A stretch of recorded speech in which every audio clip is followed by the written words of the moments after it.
Welcome to Board Gamers Anonymous, the podcast about board gamers and the insane fun we have at the table together. This is Chris. And this is Anthony.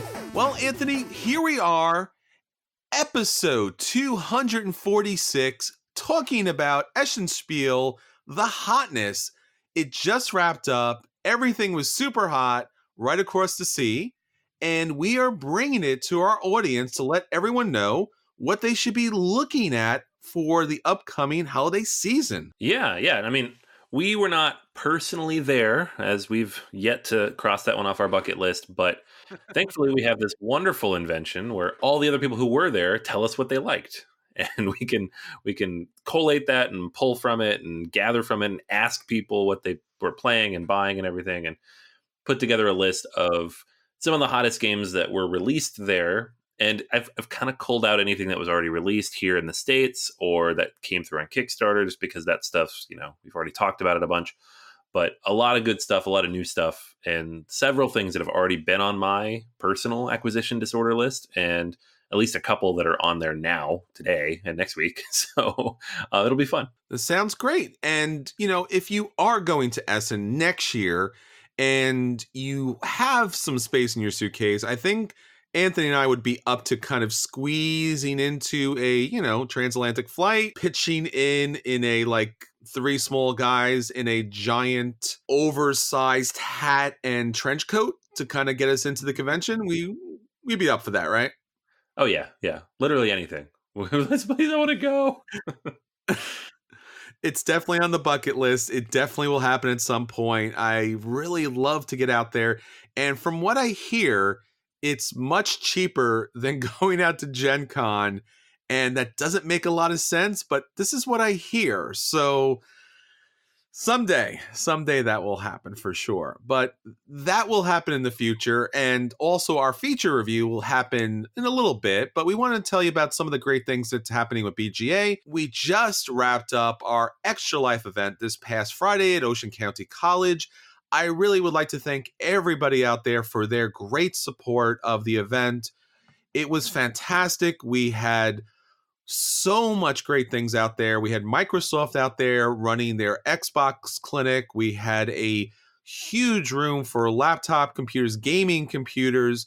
We had two vendors running different escape rooms, including Ocean County Library and also East Coast Escape Room. We had Control Arcade V that was running their virtual reality games throughout the day. We also had our Makers Club running their virtual reality games throughout the day. We had East Coast Gamers running a bunch of different miniatures games throughout the day, X-Wing, Dust, and they were running some board games as well. And obviously BGA, we were running our board games there for the entire event. We got some great donations from a lot of companies, including I Play America in New Jersey. And it was just a tremendous event, a lot of good spirits, a lot of money raised for children's specialized hospitals. Anthony and I have been doing this type of work over the last several years to help children get better and provide for their resources and needs. So overall, again, thank you so much. If you are still interested in donating, you do have time.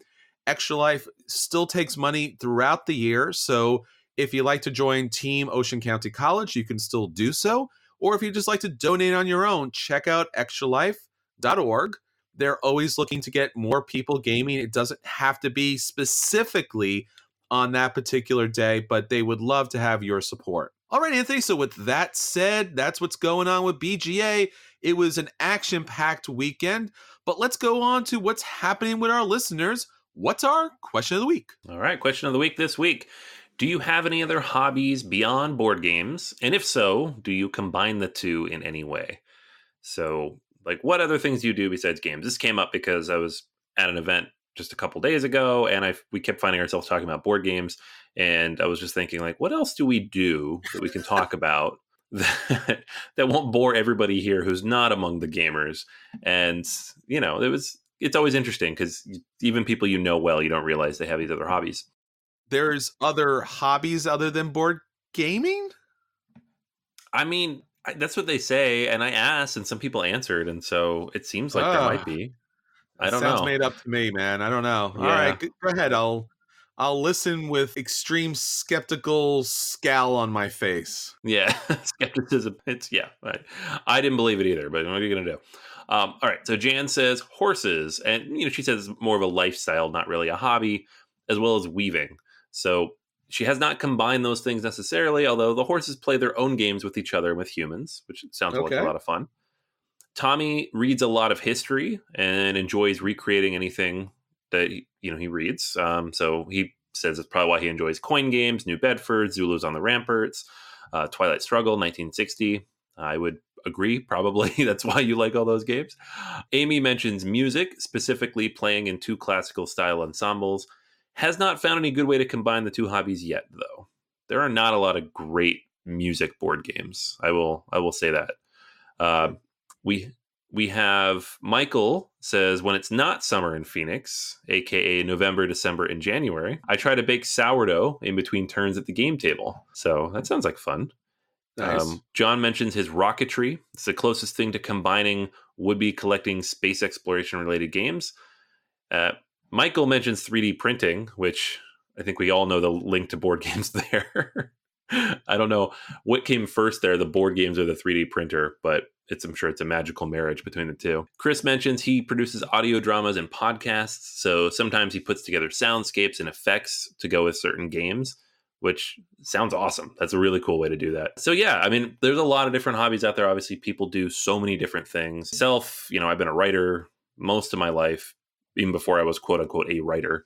I've been writing things. So don't know that it necessarily crosses over with the hobby too much, except, maybe I write some reviews every now and then. They go on the website um, and that kind of stuff. But just in general, creating content, building things is just something I've done since I was like 8. And that's probably what I consider my main hobby. And that's why we have this podcast, or, why I'm on the podcast at least. So Yeah, it's kind of weird because I think I had a lot of hobbies before board gaming came around. And I think most people, even recently, have asked me about that, about what else do you do? And I'm like, huh, I remember. I remember there used to be other things. I used to go places and see things and watch things. And I think you and I have talked about this a lot. Like, I used to be a big sports fan, and now I could not tell you practically anything about practically any team, practically anywhere. And that's just really weird because that used to be such a big part of my life. I don't know. I mean, I guess if I was to look at my calendar or look at my photos on my phone and like, what else do I do? I guess it would be a lot of volunteer work, sometimes animal sanctuaries, difference in the world a little bit. But I guess beyond the charity, social justice, helping people out, save the world kind of thing, I think it still comes back around to board games. And obviously it's podcast too. I gotta remember we actually do a podcast too. So yeah. yeah, podcasting. So that's a thing. All right. Well, it's kind of surprising that other people have hobbies. As far as I've seen in my life, the only other hobby I've seen around board gaming has been knitting. I often tell this story that, when you go out to game nights as a board gamer, it's always a little bit challenging because you never know if the business is going to allow you to stay long or stay late. And oftentimes, just purely by accident or by kismet, there tends to be a group of knitters, different groups of knitters that always seem to be somewhat nearby. They're the guardian angels of the board gamers because no one's going to kick out a bunch of older ladies with giant needles. So usually we have a little more carte blanche to play a lot longer than we normally would. So I am very thankful for that hobby. But beyond that, yeah, it's man, it's board gaming, man. It's just board gaming, and other people have hobbies. I don't know how they find the time. All right, so that's what's going on with our listeners. Let's get on to the games that we want to get to the table because board gaming tends to be our main hobby. Anthony, what do you have for us this week? All right. Yeah. So later we're going to talk about the Hotness games from Essen. And the one that's actually at the top of that list right now is the Magnificent. And that's, going by the Geek Buzz list that BGG does. So this is a new game from Aporta Games and the designers who are behind Santa Maria, which is a game that came out a couple years ago, and I won't say flew completely under the radar because they did have like a fairly successful Kickstarter after it came out, but it's not a game a lot of people have heard of, especially over here. Like I know every time I bring it out with any new people at all, none of them have seen it or heard of it. So this game, however, is a very different theme. It is about putting on a circus of types, and it's got this very striking artwork from French artist Martine Motet, and it's just the cover is just very dark. There's this juggler and dresses like a clown, and like even just looking at the pictures of the components, everything's dark, but like with splashes of color. It's unique. It looks different from anything you'd expect. The game itself is very much a Euro game. You will be kind of building out your camp of performers with polyominoes. Yeah. So already I was interested in the game. And the way you do that is you will be taking dice from a central pool, right? The dice, they'll be rolled ahead of time. You'll be choosing them based on the value. When you take it, the value that you use isn't just that die, it's that die plus all the other dice of that color that you already have. And you'll use that strength to either build something, travel, or perform. So every time you take an action, it'll be a little bit stronger than the last time you took that color of action, which is awesome. But you then have to pay at the end of your round for the highest valued dice color. So if you just go in one direction, you're like, I'm going to specialize in this one, then it's going to cost you a fortune pretty quickly. You have to diversify a little bit. Otherwise, it's going to cost too much. So that seems really interesting. There's also some other mechanics in terms of like these ringmaster cards and these different ways you're going to score points based on the requirements on the cards you pick up. It just seems like a really cool game with a unique theme. It has that kind of performance element that you see in some games like Colosseum or something. And I just really like the idea of the dice mechanic combined with, the way you're building out your polyominoes. I liked the spatial element of Santa Maria a lot, and I'm interested to see what these designers do with this one. So I don't know who, if anyone, is publishing this in the West. I don't even know if Santa Maria had a publisher out in the West or if it just kind of came here via import and then via Kickstarter. But I'm going to keep my eye on it, and hopefully sometime in the next few months, it'll be something that we're able to pick up as well. So that is The Magnificent. Yeah, this is a very interesting look to the board game, and it's almost a little bit off-putting. You really have to take a close look at the box cover and a really close look of the interior artwork here, because it's definitely very different, and I like very different. I'm pro very different. As you mentioned, it looks very dark, and it definitely needs a US publisher, because this just definitely needs time at the game table or at the game store, because if it doesn't get that, I don't think that people are going to pick this game up, just because it doesn't look like a traditional game, and it does look a little heavier than I think is average for most of the board games coming from this area. All right, so let me talk to you about, I think would be something quite the opposite. It's a Kickstarter that we talked about previously, but I want to come back for a couple of reasons. So the Kickstarter I'm talking about is Titan, Strip Mine Titan, in this exciting Euro game featuring a fabulous 3D board. So Anthony and I got to see a prototype of this way back when, I think at this point, a little bit more than a year ago. And this is being produced by Holy Grail Games. And it was a very striking board. So it's this very interesting, dynamic 3D board, this circular board where there's different layers from the top and to the bottom. And basically what you're doing out here is you're strip mining Titan. So you have your little base you'll set up, and it's all these really wondrous 3D models pieces. And then you'll be building networks using pipes and using drones to be able to dig deeper and deeper, to be able to pull out more of those resources that you need. And as you build out pipes, you'll be able to put more resources out there. And as the game claims itself, it's going to be somewhat of a challenging Euro game here. So network building, resource management, and generally worker placement game is everything that we're used to. But being that this board construction here is unique, didn't really need to be this 3D kind of setup here, but it looks great. It really, even in person, it looked fantastic, even in the prototype form. Now, this campaign was out there, and because it was so expensive, it just didn't back. And I wanted to kind of bring this up to people again because you may have backed this at one point, or you may have thought about it, but because of the high price, you backed off. Now, to their credit, Holy Grail Games listened to their backers and said, all right, so it is a little too expensive. There's not so much we can do about that. But basically, what they did was they unpacked what was pretty much everything in one box so that you could pick up the extras separately. So one of the extras was a fifth player. One of the extras was a solo variant that you could play with the game. And they also have another extra that was currently released that is kind of like this alien attack situation with these really kind of interesting, cute little aliens that kind of come into play.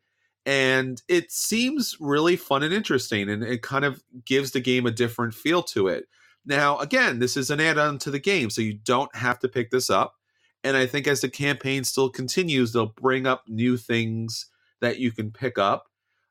It still remains a fairly expensive game, but I guess at this point, it's at a level that you would expect. Like we talked about, Tapestry was like around $90 and it had a lot of plastic that was in the game.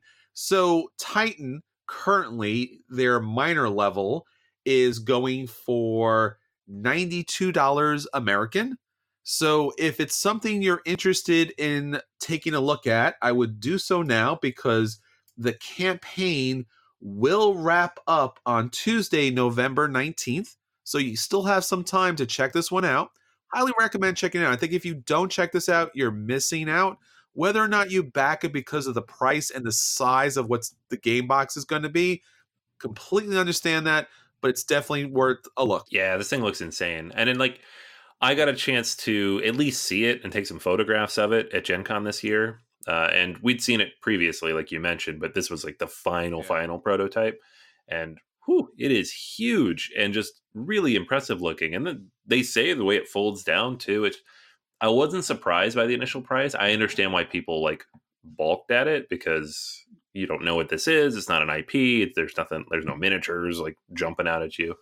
But there's a lot there. So I'll be interested to see. Hopefully it backs and people I know get it or have access to it so I can at least get a go at it. Again, I really appreciate the fact that they unpacked the fifth player and the solo variant. I know, Anthony, the solo variant's typically very important to you and a lot of the gamers on Every Night's Game Night, but it's typically for me something I never use. So a lot of my games have these kind of automas in them, and it's fine. But I got to be honest, I've never really used them. And it's just kind of a waste of money, especially in this kind of situation, or even the fifth player. Fifth player for these types of games is usually a death nail. I know you're not a fan of that. So I like the fact that you can pick some of your gaming experience here. All right, so that's everything that we want at the table. So for At the Table, we'll let you know if those games are a buy and you should run out and pick them up. If those games are a play and you should sit down and enjoy them. Or if those games are a dodge and you should avoid them at all costs. Or every once in a while, the game is so bad that you reconsider the hobby that you have chosen and pick something else out, like because, the game is just that bad that it wants you to go far, far away. All right, Anthony, what do you have up for us this week? All right. I have Marvel Champions, the card game. So this is the new LCG from Fantasy Flight, and I got a chance to play this back at Gen Con, like really quickly, not like a full run through the game, but enough to think, hey, this is pretty cool. I like it a lot. So I pre-ordered it. It came in last week, and I got to play it a whole bunch over the weekend. So I feel comfortable coming back with my general impression of the game. This is basically built on the system that we're familiar with from Nate French, who did Lord of the Rings, the living card game. And it's been upgraded and tweaked and adjusted. So there's 3 designers now listed on it. And this is now the second game that is iterated on that design, with Arkham Horror, the card game, kind of doing a similar thing, but in a narrative direction. This game is definitely less narrative, more mechanics, more focused on the combat and the combos and actually just the card play itself. And that's not necessarily a bad thing, depending on what you're looking for, because I think it fits the theme pretty well. The gameplay itself, so if you're familiar with either of those other two games, this will sound fairly simple, but for those who don't know those games, here's how it runs. You have a deck that is based around a hero. So the game comes with 5 of those. You got Spider-Man, Captain Marvel, She-Hulk, Black Panther, and Iron Man. And they're going to release more of those in the future. So like I think they've already announced Captain America is coming next month, and there's Miss Marvel coming in like a couple months after that. So they're going to have a bunch of heroes. Along with like the 15 or so cards that go with the hero, you also add in some basic cards with just like regular attacks everybody gets, and a certain type of specialty. So there's like aggression, justice, leadership. You'll add those cards in as well. The starter decks, it's very simple. You just have like those 3 segments. Later, you can build your deck, of course. It is a living card game, and kind of choose which cards go in where and how they match up. So that's the basic idea. On your turn, you drop 6 cards. At the start, usually it's 6. The cards that you draw, however, will reference 2 possible states of the game. So you can be in your alter ego form or in your hero form. And that's just a card you have in front of you that you flip over. So as one of your actions every round, you can flip that card once. And you can go into hero mode where you do most of your damage, or you can go into alter ego mode where you can heal yourself and access a few other abilities that maybe you couldn't normally access. And you can't be attacked by the villain, which is kind of cool. The flip side of that, though, is that if he doesn't attack you, he will scheme. And that is one of the 2 ways he wins. He either defeats one of the heroes, or he schemes enough, builds up enough points on his scheme card to win that way. So basically, you're off doing life stuff, ignoring the hero stuff, and he gets to, accomplish his goals, whatever those might be. The mechanics of the game, you have a hand of cards, and each of them has a cost in the corner. You have to spend resources equal to that, right? Pretty simple. But the resources themselves are printed on the cards. So they've taken away the resources that you had in like Lord of the Rings, where you had to build those up on your different hero cards and then spend them. And you just match them based on the cards in your hand. So it's more like, like a race for the galaxy almost now, where you might have a 3-cost card. You just have to find 3 resource icons in your hand. Most cards are worth 1, but some of them can be worth up to 3. You discard all those and you play your card.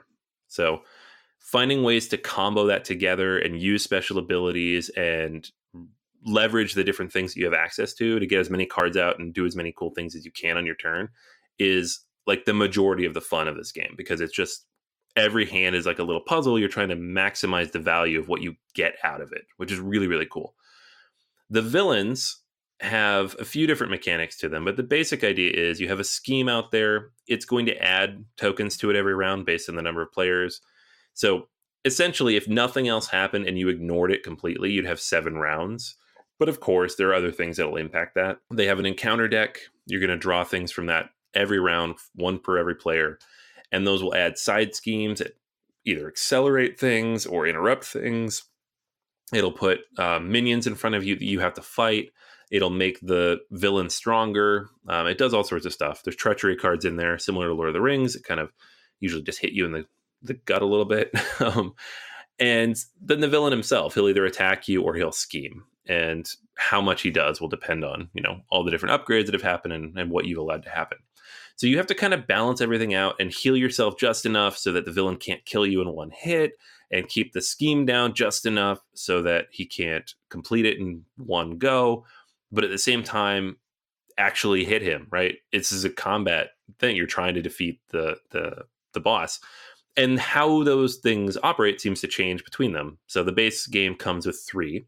There's the Rhino, which is 100% an intro scenario. It's not very exciting, to be honest. You just attack him. He just attacks you back. He doesn't scheme for very much. It's just kind of boring. I don't know. The next one is Claw, which was much more interesting because you are mixing in different mechanics and trying different things. And the cool thing about the encounter deck, too, is that you have like the villain's main schemes and the things that he's trying to do, but then also you mix in some basic cards and usually one other mini deck of like sub things. So we had like the Masters of Evil was in the Claw deck. So you fight the 6 or 7 Masters of Evil, right? They come out as minions that you have to fight, which is really cool. It's just like an extra thing thrown in there. There's also nemesis cards that go along with each of the individual heroes, as well as obligation cards. And those are things that can come out of that encounter deck and mess up individual heroes that are at the table. That's a really cool mechanic as well. And then the third villain in the set is a little bit harder. Didn't really have a ton of trouble with Rhino. Didn't really have a ton of trouble with Claw. I mean, I say not a ton. We almost died several times, but we still defeated it. The last one we had a lot more trouble with, just trying to get our our heads around the mechanics of each of those heroes. I really, really enjoy this. It's refreshing to see Fantasy Flight release an entire game in a box and not, 30% of what you need to actually enjoy it. You have all the materials you need to build 4 decks, and there's 5 heroes, so you even have a little bit of variability on which you choose. You can play 4 players right out of the box. You have 3 different villains you can go up against, and even once you defeat them, you can mix up their decks a little bit with all these other sub decks that you can mix in. I've never seen them release so much content that actually have some variability, and that I could sit and play this like 6 or 7 times over the weekend after it comes out. Usually it's boom, boom, boom, it's done. Now I have to wait a month for them to release something new.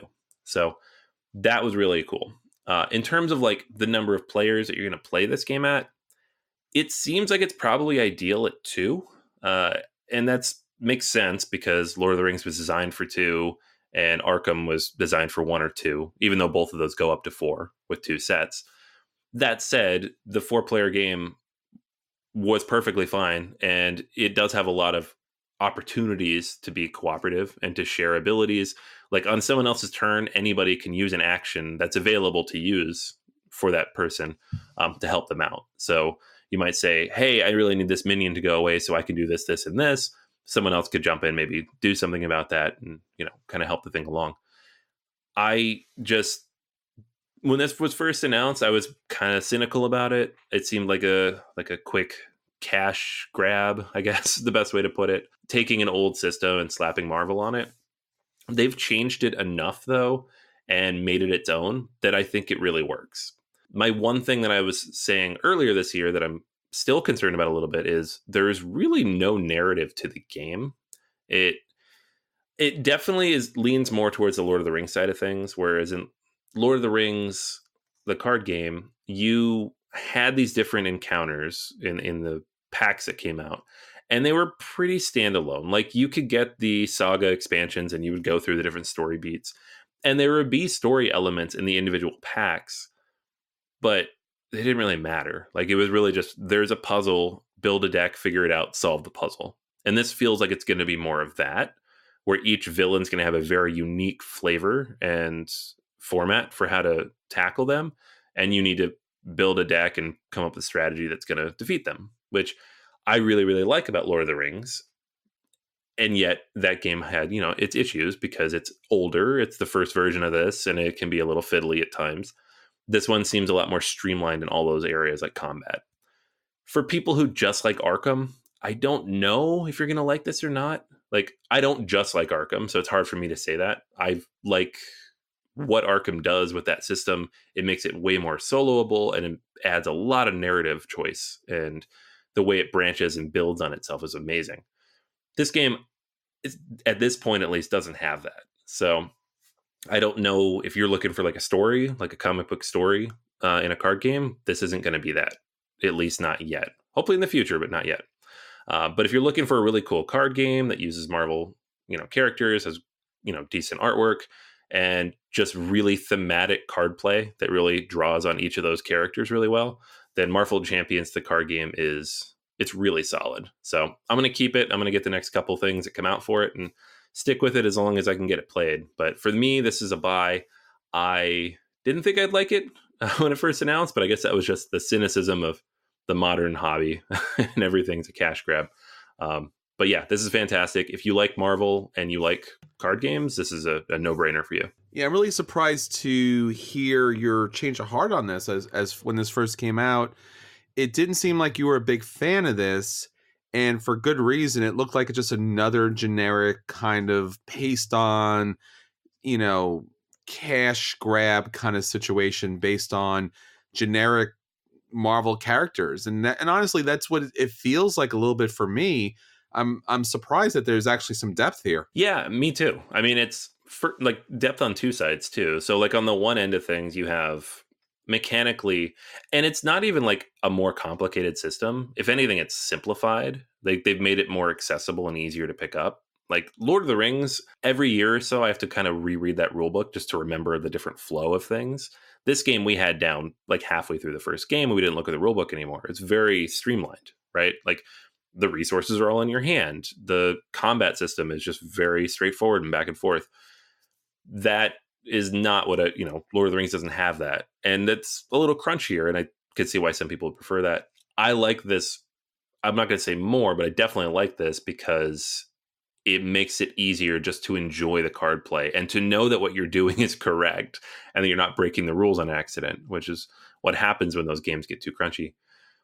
The other side of things is, is it just going to be like, hey, here's the Avengers from the movies and yay, and here's villains you've never heard of, it seems like there's going to be a little more depth to that. Like some of the allies that are in the decks, some of the villains, and especially some of the additional cards that you can put into the villain decks are a little bit deeper cuts that aren't in the movies, right? It might be things that you wouldn't necessarily recognize right away unless you're a comic book reader. And I'm not going to spoil those because it's kind of fun to go through and see them, right? That is, I mean, I feel like they had to do that if they were going to make a game like this, but I wasn't confident that they would. I was worried we'd have a whole bunch of cards that just said punch on them. Don't think that's going to be the case. So it is like any LCG. I almost feel like I have to come back to this in a few months and like do an update review and say, yeah, is it still worth it? Because there's a big difference between is it worth it today and is it worth it in 6 months based on the support. But today, I think so. Like more so than a lot of these, out of the gate. I think this is really solid. So the game that I was able to get to the table this week is Trismegistus, the ultimate formula. Now, this is from our friend Daniel Cescini, and he had some help on this. And you probably know him from a good number of his other great games that are out there, Teotihuacan, all of the other fantastic games as far as Euro games are concerned these days have been in large part due to some of his work out there. I know Council of Four is a game that we like quite a bit. If you go way back when Zulkin the Mayan Calendar is another great game. Obviously, the Voyages of Marco Polo and the new Marco Polo 2 in the service of the Khan is going to be coming out some point. So I was really looking forward to this game, and obviously it does not fail as far as names are concerned, So let's talk about the actual game itself, because the game itself, at least in the rule book and the initial playthrough, is as complicated as the name itself.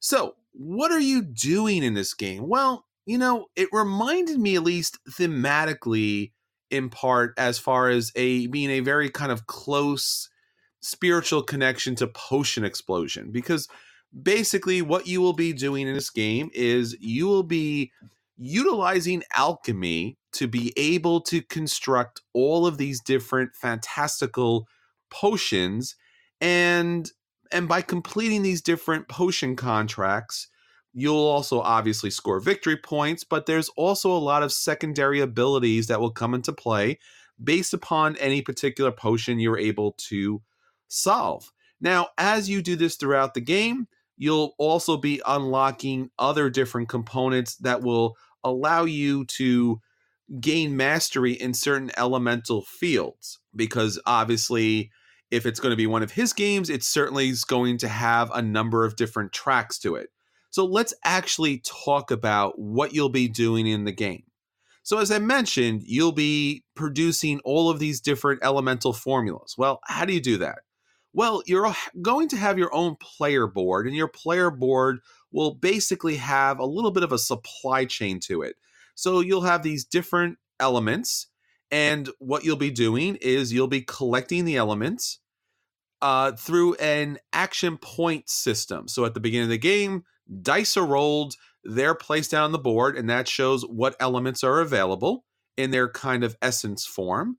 You will pick a die. That die will represent a particular element. It'll also represent a particular color. And both of those will come into play based upon the element. You'll be able to pick up, as I mentioned, the essence and the element throughout the game. And you'll also be able to pick from those different formulation cards in that area. The color die will allow you to transform or use alchemy to take your materials to the next level. And you'll take a look at your board, and your board will show you where the black, the white, and the red die activate. So throughout the game, you'll be taking materials, you'll be transforming materials, you'll be picking up different essences to be able to do that transformation. You'll be running up the tracks. And the tracks are important too, because you have to have a certain level of mastery in a particular element in order to be able to meet the conditions of the formulas. Now, as I said, as you complete these formulas, these little tiles will pop on down. They almost reminded me of Teotihuacan's tiles that kind of built up the board. Same thing here.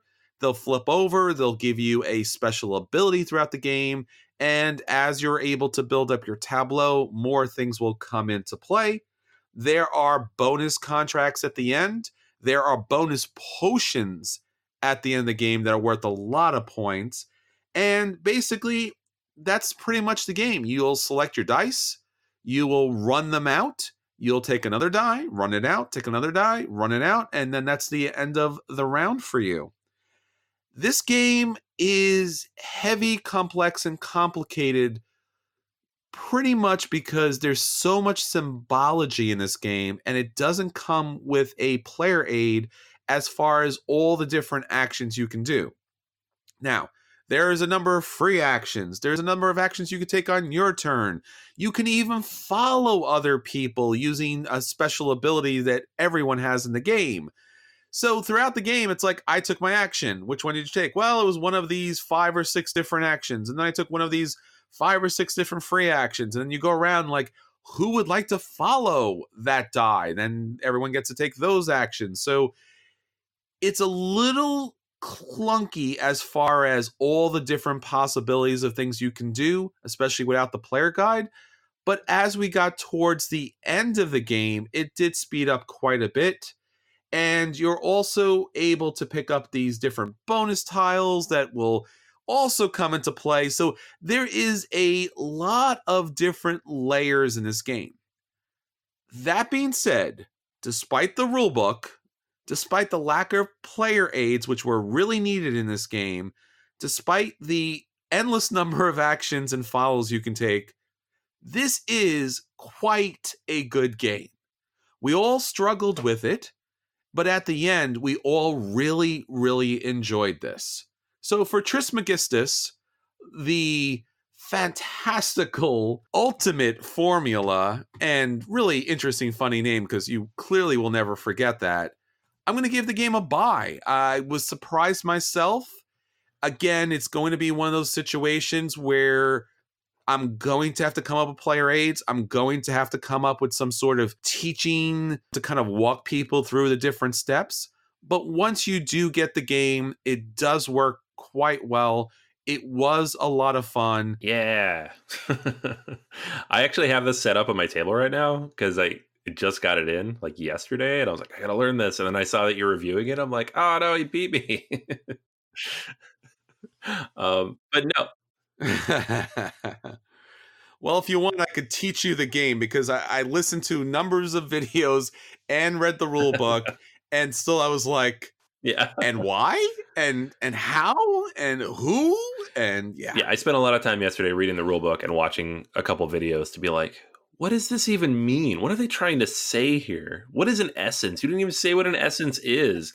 Oh, that's what an essence is. Yeah, I would, from my limited experience learning the game, I would agree 100% on everything you said about the rulebook and the player aids, because it is a pain in the butt to learn. But now that I'm getting going with it, it seems like it's going to flow much smoother pretty soon. Like, it's once you learn the things, the actual flow is relatively straightforward. Yeah, by the end of the game, we were kind of flying through the game. And there's also a solo element to the game, too, which they don't make 100% clear. So you're kind of unpacking the game, and you're like, and where do these things go? And you have to kind of dig. it's like there's like a D6 or something in the game, and we're just like, what do we do with this? And we're like, I don't know.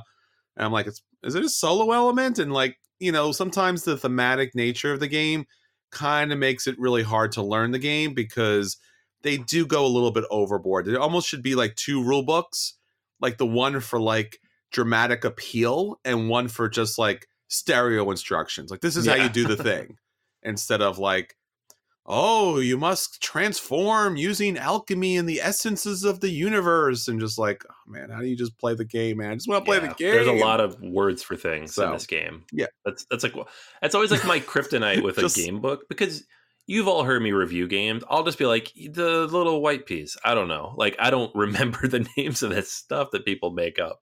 And so when a game has a lot of names that they made up, it's really difficult. Yeah, especially the title. Definitely, especially the title. Yeah. I feel like it's on purpose. He's like, I did Zolkin, I did Teotihuacan. It's got to be something crazy with a T. Especially with the expansion. So, yeah, no, I get it. All right, so that's everything that has hit our table. Let's get on to our feature review. So for our feature review this week, we are talking about Essen Spiel, the hot games that just came out, that fantastic convention. And they've been talked about, they've been collected, they've been brought across the pond. And Anthony is going to take us through the hotness of that convention, so you know what to take a look out for at your upcoming holiday sales. So what do you have for us, Anthony? All right. Yeah. So like I said at the top of the show, I spent a bunch of time going through the BGG's Geek Buzz list, and something like 800 or 900 games are released every year at Essen. Obviously, we're not going to cover all of those. So what we're doing is about 15 or so games that we find interesting. There you go. That's your filter. So that's the only way to do it. So again, a lot of stuff already came out here or just came out, like Trismegistus was super hot over there, but also just released here in the States like 5 days ago. So that's not on the list, but obviously that was one of the hotter games. And the Magnificent I just talked about, so we're going to leave that one off. But there are a whole bunch of other games, and I'm going to run through them and just kind of give you a gist of what they are and why they were hot. And yeah, you know the drill. So let's dive in.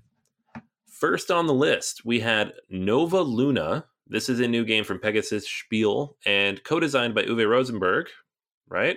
And Corne von Morcel. And it is an abstract strategy tile-laying game that appears to be a family weight game. In fact, Pegasus is promoting it as a family weight game. So this was very hot. A lot of people checking it out and looking at it. Not a ton of information on it in advance, so it's hard to know, exactly what you're getting into with this game or when it's coming to the States or if it is. Very pretty components in the box and this kind of unique moon mechanic and this round circular board that you're working with. So definitely something to keep an eye on there, especially if you like Uwe's lighter games, which seems to be, a lot of what he's doing in the last few years. Next up here, not immediately clear if it was releasing there or not, but I'm putting it on here anyways because even if people don't own it, it's still my number one most anticipated game right now. That's Marco Polo 2 in the service of the con. Lots of people got a chance to play this. Lots of buzz around the game. People who love the original Marco Polo, people I respect and know who love it, love this as well. So speaking of Tashini as well as Luciani, this is definitely going to be a big hit when it finally hits the States over here. Next on the list, Crystal Palace. This is from Essen Spiel, and then over here it's coming from Capstone, so that'll be on the way soon as well. Designed by Karsten Lauber, and I believe I talked about this not too long ago on an acquisition disorder, but it is a dice placement game where you determine the stats of the dice at the beginning of each round, but you have to pay accordingly. So kind of similar to the Magnificent, honestly, in terms of you can do better stuff, but you got to pay for it. And thematically, it's about the World Fair in London, 1851. I always love these World Fair themed games. They get excuses to do all sorts of crazy cool stuff because that's what the World Fair was. So this one was hot and should be coming here soon because I think Capstone said they're shipping it in November. Expedition to Newdale. This is one of the 2 Alexander Pfister releases, big ones, and it's from Lookout Games. It is a big box version of Oh My Goods. So it adds a board and a whole bunch of other mechanics to try to build out a more complex and robust version of Oh My Goods, because for a lot of people, the reason that game didn't work is because it was too short. Right as your engine gets going, it's over. So I'm really interested to see how this works because Oh My Goods is a great game that just has a few little issues because of its length, but is also made much better by the campaign in the expansions. And this has a campaign. So it could be awesome. I'm who knows? It's coming from Asmodee at some point because it is Lookout. And so we should see this next year at some point. Excited to give it a go. Next on the list is Orleans Stories. This is from Rainer Stockhausen, designer of Orleans. And it is a campaign adventure style take on Orleans. So it has 2 stories in the box, The First Kingdom and The King's Favor, and they each kind of span multiple eras, or I guess games is what you're going to play. One's a bit shorter and kind of an introduction, one's much longer. But the idea is that throughout the course of each game, things will change and develop. And so I guess it's kind of like a legacy game, kind of like a campaign game. It's somewhere in between. They're calling it their own thing, a stories game, because you presumably don't permanently alter anything in the game, but things maybe carry over. So I'm really interested to see how this works because Orleans is one of a modern classic as a Euro game and probably the best still bag builder out there. And this is going to really tweak that formula a little bit. So that'll be cool. Sanctum from Czech Games Edition, designed by Philip Nuduk. And I don't know if it is that, but it certainly looks like Diablo, the board game. So it is kind of almost in the line of like their Adrenaline, if you've ever played that, which is kind of a first-person shooter as a Euro game. This is a hack and slash RPG as a Euro game. So a little bit less Euro, a little bit more dice rolling and push your luck, it seems, but it is very strong in terms of theme and how it puts everything out there artistically. So interested to see how it works, if nothing else, because Adrenaline is one of those like unsung gems of a game that you don't see a whole lot. Underwater Cities New Discoveries was released from Delicious Games, and the Rio Grande version's coming over here pretty soon. I think last year the original came out sometime in like January, February. We should probably expect the same thing. I talked about this a little bit before, but you're going to get a few new cards. You're going to get some asymmetrical starting powers, and you get new boards. So this is 100% a buy for me, day one. Already have it pre-ordered, actually. So hopefully that comes out soon. Last Bastion is the new version, or re-implementation, I should say, of Ghost Stories. So this is Antoine Bauza's classic, incredibly difficult co-op game, redone in a fantasy setting. Now, I love Ghost Stories and I love the theme, so this isn't something I'm going to pick up, but it's got the same artwork or the same artist doing the artwork, and it looks to be, refined and kind of cleaned up in a few ways. So I will at least be interested to see how it works, just because that's a system that I feel like is really strong, even for when it came out. And, retheme it, great. We'll see what else we can pull out of this. The other Alexander Pfister game, and this was like the hotness, like at the top of the BGG hotness list for all through Essen, is Maracaibo. This is a game about trading in the Caribbean, and people at first were comparing it a little bit to Great Western Trail. I don't know that it has as much in common with that as people are thinking, especially because the designers basically said it doesn't. But I can see where people are getting the idea. It's got like the end game bonuses, the hand management elements that tend to come in his biggest games, and kind of a little bit of a map mechanic in terms of where you move around and do things. It's bright, it's colorful, it looks really cool. I have a copy pre-ordered actually because I wanted those fancy coins that Capstone has, and I know it's coming out fairly soon. Should be shipping in like 2 to 3 weeks. So this is my probably most anticipated game after Essen of the ones I know I can get soon. So I'll hopefully get a chance to play and let you guys know what I think here in the next month or so. Azul Summer Pavilion is the third version of Azul, and this has new shaped tiles. I don't know a ton about the game other than that. I know people are generally liking it, and I've heard a couple people who've had a chance to play it say, this is more Azul. It's good. It's a little bit longer than a typical Azul, but not so much longer that it's going to be untenable. So I look forward to playing this. I liked Azul. I liked the stained glass even more, and hopefully this one falls in there as well. Terra Mara is the newest from Quined Games. Has a whole bunch of designers associated with it, including Flaminia Brasini and Virginio Gili.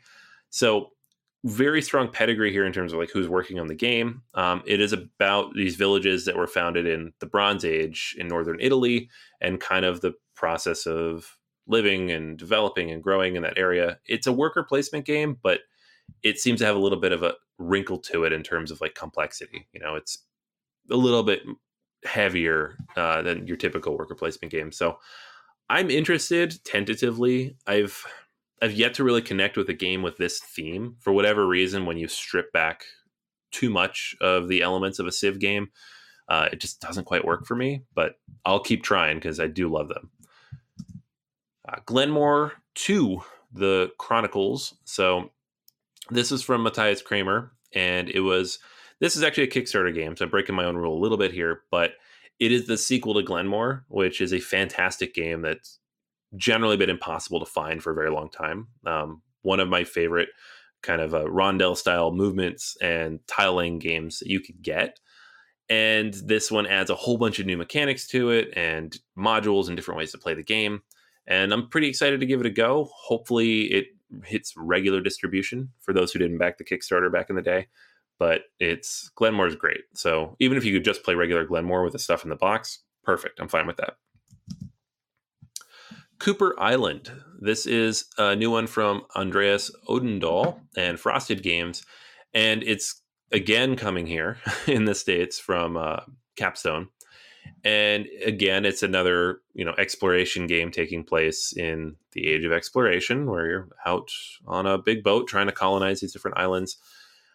It's got some worker placement elements to it. It's got kind of this funky looking, modular looking board. And you're building things up kind of three-dimensionally on top of those pieces.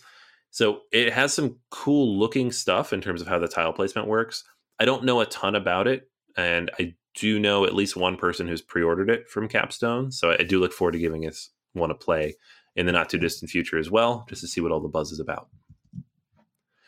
All right. Brussels 1897, designed by Etienne Esperman. And so this is about, well, I shouldn't say about, this is a card game based on Brussels 1893. It's another World's Fair game, but historically I haven't liked 1893 very much. So I don't know what to think of this. I thought there were several issues with that game. It just didn't really work for me. So the card game version supposedly makes it a little more streamlined and, gives not quite as sprawling in terms of the choices that you have as in 1893. I'll, I guess, see how it plays. It's not something that was on my list, but I know it was pretty high on a lot of different lists from people coming out of the con. It's a Wonderful World. This was high on a lot of people's lists. Designed by Frederic Girard, and it is difficult to actually know exactly what this game is. And I think it's just because it is like a Civilization style game, which those games tend to just seem like they're about everything, right? So there is a draft, and you're building out a tableau of cards based on that draft, and it's kind of a science fiction take on that. So it's not like Seven Wonders style, but it is more of a set collection approach to tableau building based on these different types of cards that you're going to have. So if you look at the cards, they look a little Race for the Galaxy, they look a little Seven Wonders. I think it's probably somewhere on that spectrum in terms of complexity and length, and that would make sense why it's so high up here on the list, is people are always down for that kind of game. Last but not least on the list is Aquatica, and this game, from what I've heard and seen, it's a relatively light, quick game, but it is by the team from Cosmodrome Games, who did Smartphone Inc., which was probably my favorite game after Underwater Cities from last year's Essen, and still don't have a copy of that, but it is coming soon from that Kickstarter. But this one is a game in which you are trying to build up underwater kingdoms. So the aesthetic looks a little bit like Abyss, maybe not like to the same level of artwork, but in terms of like the color palette and the types of creatures and things you see on the cards. You're going to be trying to capture different locations, recruit characters, complete different goals to get victory points. It's fairly quick, and like mechanically, just looking through the rule book, it doesn't look that complicated, but that's not a bad thing. It just seems like it's a much more streamlined, straightforward game than their first one. So there you have it. That is 15 or so games from Essen that have piqued our interest, and we're looking forward to seeing them here in the hopefully not too distant future. All right, so that's everything for this week. Until next time, this is Chris. And this is Anthony. And we'll save you a seat at the table.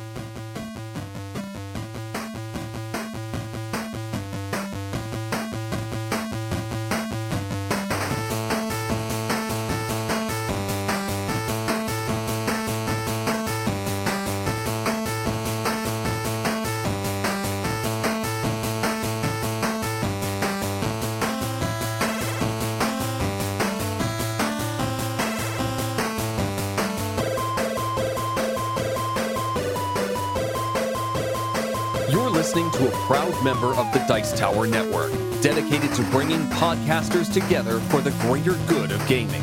It's sort of like Voltron, but with better lip syncing. Find out more at dicetowernetwork.com.